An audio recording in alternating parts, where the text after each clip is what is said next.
jingle, jingle, jingle, jingle, jingle all the way. बोलो जय Shri Christmas. कौन है ये लोग?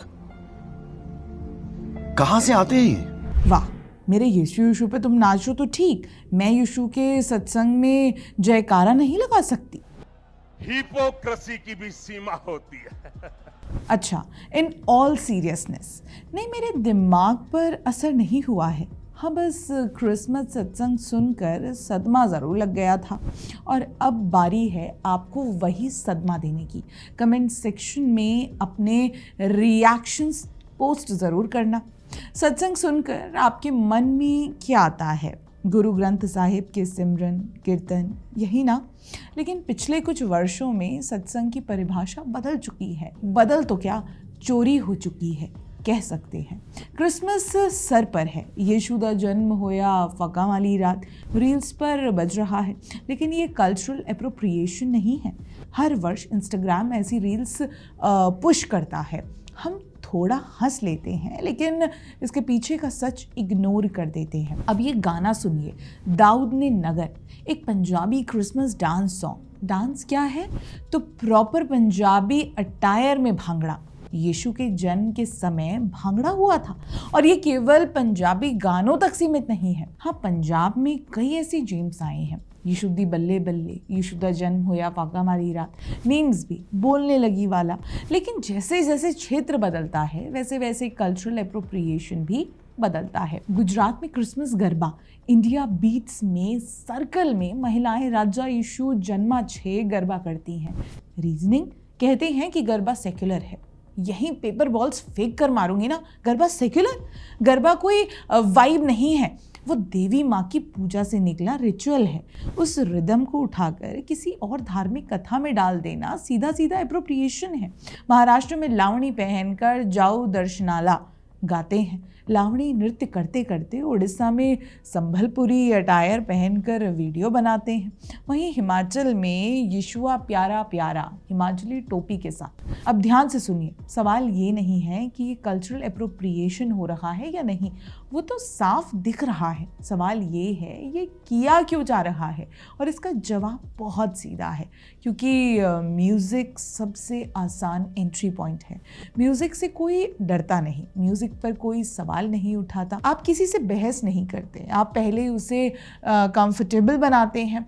जिस धुन पर उसने बचपन में नाचा हो, जिस पोशाक को उसने अपने त्योहारों में पहना हो, जिस शब्द को उसने भजन सत्संग कीर्तन में सुना हो, उसी को सामने रख दिया जाता है। और जैसे ही दिमाग बोले अरे ये तो अपना है, यहीं गार्ड गिर जाता है, यहीं से कहानी अंदर जाती है। इसलिए हर जगह एक ही पैटर्न दिखता है, संगीत लोक धुन का, पोशाक पारंपरिक और शब्द वही जो पहले से जाने पहचाने हो। ये एप्रोप्रिएशन नहीं है, ये जानबूझकर फैमिलियरिटी क्रिएट करना है। अब पंजाब को एग्जाम्पल नहीं वार्निंग की तरह देखिए। पंजाब बचाओ आंदोलन के मुताबिक आज राज्य में 65,000 से ज़्यादा सेल्फ स्टाइल्ड पास्टर्स काम कर रहे हैं।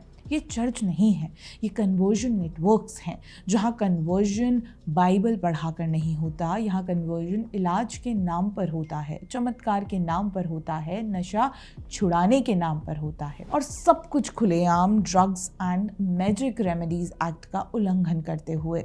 अब गौर कीजिए, फॉर्मेट पर चर्च मीटिंग्स या मास नहीं कहा जाता, उन्हें कहा जाता है सत्संग, अरदास, संगत, गवाही। म्यूजिक कैसा होता है? कीर्तन जैसा, ढोल तुम्बी लोक धुन, यानी देखने वाला बोले अरे ये तो जाना पहचाना लग रहा है, और यही जानबूझकर किया जाता है। 2011 सेंसस में पंजाब में क्रिश्चियन पॉपुलेशन लगभग 1.26% थी। आज ग्राउंड रिपोर्ट्स के से 15% के आसपास बता रही हैं।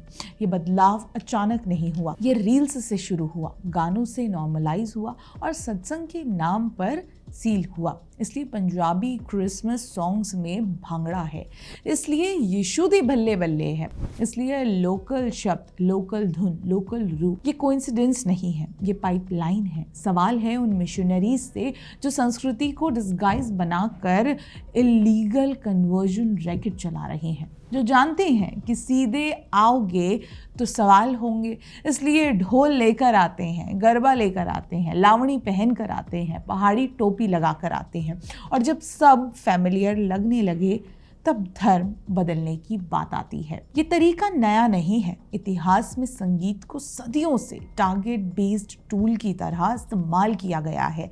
इस्लामी इतिहास में सूफी संगीत को अक्सर एक मासूम आध्यात्मिक परंपरा की तरह पेश किया जाता है, लेकिन ज़मीनी हकीकत ये है कि इसके ज़रिए बड़े पैमाने पर हिंदू समाज को प्रभावित और आकर्षित करने की कोशिशें की गई। अमीर खुसरो इसका सबसे बड़ा उदाहरण है। चाप तिलक सब छीनी रे मुँह से नैना मिलाई के जैसे रचनाएं आज भक्ति या प्रेम गीत की तरह सुनी जाती हैं, लेकिन उसी संगीत और उसी भाषा के ज़रिए लोगों की धार्मिक दिशा बदलने का काम हुआ।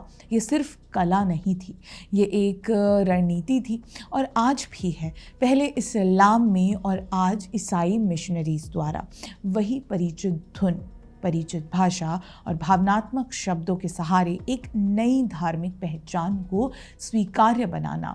सूफी संगीत को सिर्फ रूहानी संगीत समझना इतिहास की सबसे बड़ी गलतियों में से एक है, क्योंकि व्यवहार में इसका इस्तेमाल कई बार धर्मांतरण के औजार के तौर पर किया गया। यही कल्चरल एप्रोप्रिएशन है, खुली, सोची समझी और खतरनाक। इसलिए अगली बार जब क्रिसमस रील में आपको आपकी ही संस्कृति किसी और कहानी के साथ दिखे तो बस इतना याद रखिए, ये मासूम नहीं है, ये एक्सीडेंटल है और ये सिर्फ म्यूज़िक भी नहीं है। अब आपकी बारी है सोचने की।